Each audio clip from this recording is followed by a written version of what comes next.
Hi, everybody. This is Black Beauty Rising, and I'm Emerald Ray. And I wanted to get straight to the point. I wanted to talk about self-esteem. And as Black women, we've been criticized. We all know that. We've been criticized. We've been talked down to. We've been told that everything is our fault. We've been told when we were slim, we were told we were too fat. Now that some of us are on the plus size, we're told that we're obese, and that's the reason why no one wants us. When our hair was straight, we were told that we didn't love ourselves. When our hair was so-called natural, we were told to do our hair. When we stayed home with the children and tried to be the mother and the father, we were called men and masculine. If we didn't stay home with the children and attempt to hold multiple careers, go to school, make gains in the public arenas, we were called lovers of white supremacy and lovers of the establishment. I'm saying all that to say that when you're dealing with something and it's affecting you to the point where no matter what you do, you are going to always be wrong. It takes a lot inside of your mental self to be able to rise above that.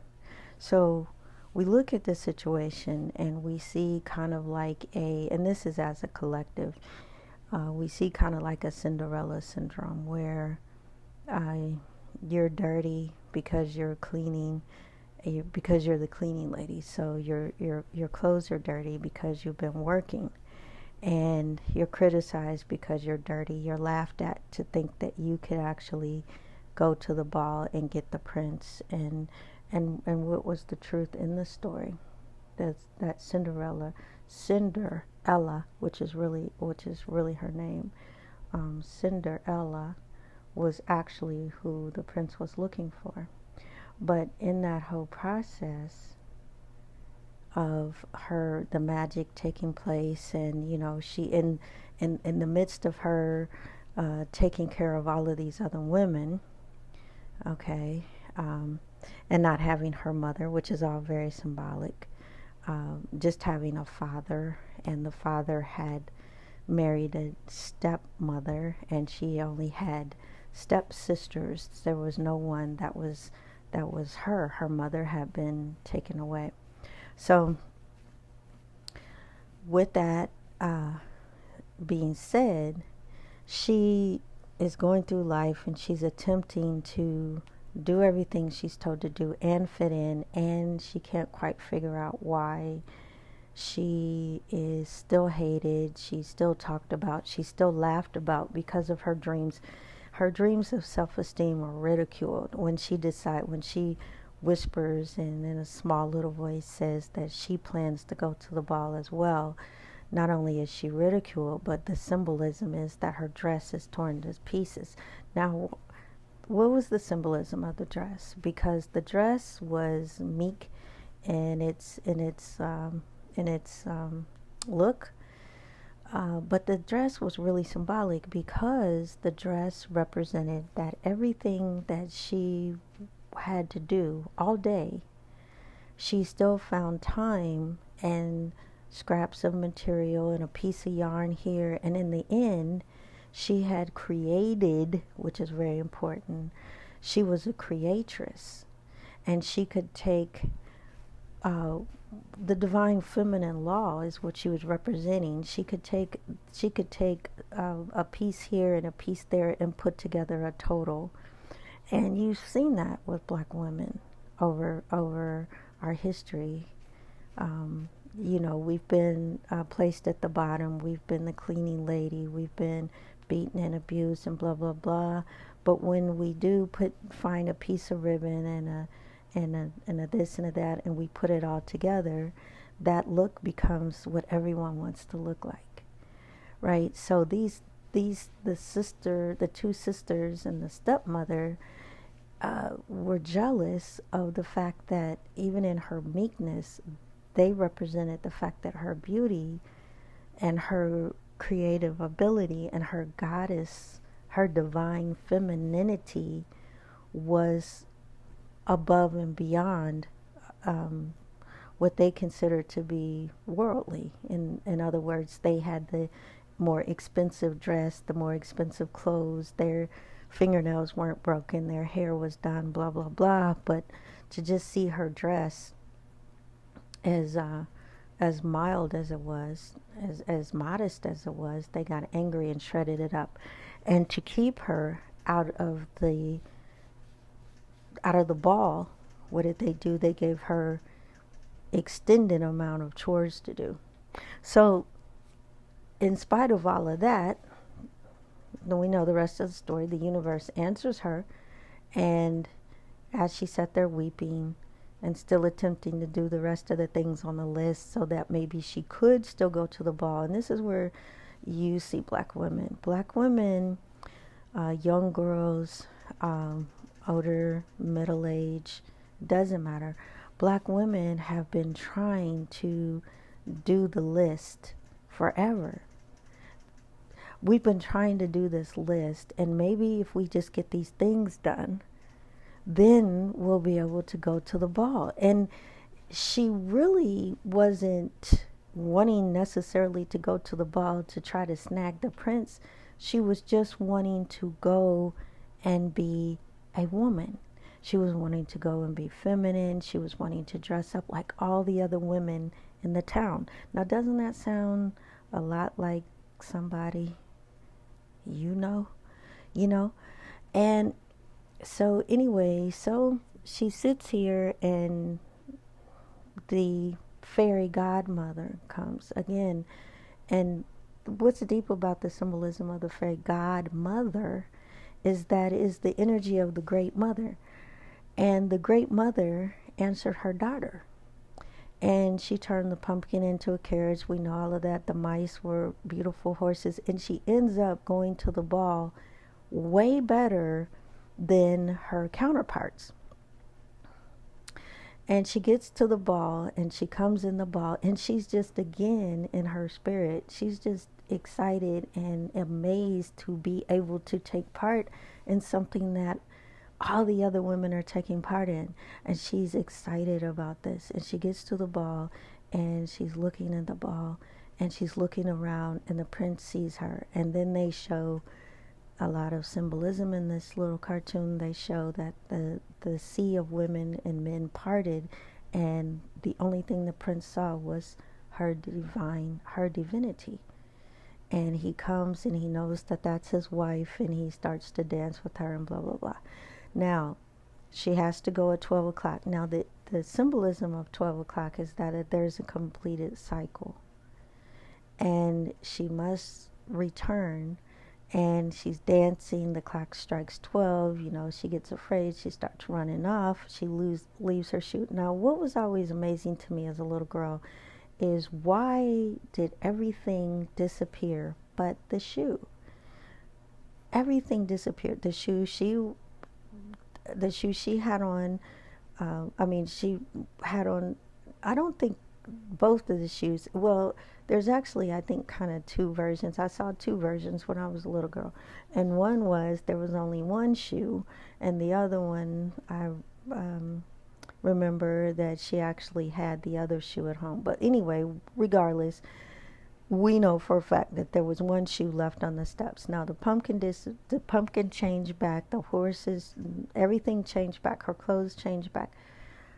But the shoe was left there for him to find. And a shoe represents like the way that you walk. It's a shoe is on your feet. Your feet are how you walk the earth. So the symbolism of that one shoe, or if it was two, whatever, the shoe represented the fact that she was able still to be herself, regardless of the horses, the pumpkin, and this and that. Her divinity remained constant, and on that step, and there was something physical that he would find, that he would continue to look for her forever. Now, I always wondered as a little girl, why, if she had done everything right, why was she embarrassed at 12 o'clock, blah, blah, blah, blah, blah. I used to ask these questions to the adults that would read the story to me. And later when I read this story, I would look and try to see what I could see in the pictures, yada, yada, yada. And I study these things because they tell a very deep story that you can actually apply to real time if you get what it is that it's saying. So anyway, so I used to think, okay, well, why was she punished? And what I've come to really understand is that she's not actually punished at all. She needed to step away to find herself, because the prince already recognized her, but she was going to need to recognize her because of the life that she had lived. She was living as divine royalty, as divinity, and the fact that she wasn't selfish. If you look at the history of black women have not been selfish. We've been loving to a fault, and that has started to show itself in an out of balance manner, and so we're being called to find our self-worth now. Cinderella is being called to find her self-worth, and so everything returned except for the fact that the prince was looking for her, and the shoe and the symbolism, the way she walked the planet. He was looking for her in that environment, in that element, in her purity. And so he's going around from door to door, and only one person can fit this shoe. And that was the person that the shoe belonged to. And like he said, he knew when he found that person, that would be his queen. So we are right there. And this is a beautiful place to be. And of course, we know the rest of the story. Eventually, he comes to her door, and she is being held down from even showing up to try her foot in the shoe by the other women, who tell her that there's no way, she's this, that, and the other, blah, blah, blah. And she internalizes all of that. And luckily, in the end, he demands that all women must try, and so she slips her foot in, and she takes her rightful place amongst royalty.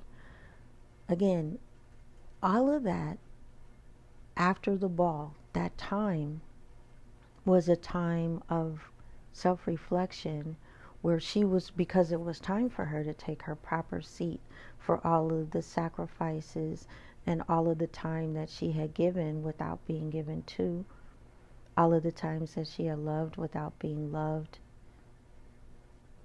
all of the times she had been made fun of because she was dirty. The reason why her name was Cinderella was because she cleaned the cinders, the ashes in the fireplace, and she was black. And so they criticized her for being black and dirty and unattractive. But she never poisoned anybody or smacked that hoe. You know what I mean? I mean, she just internalized it and tried harder. And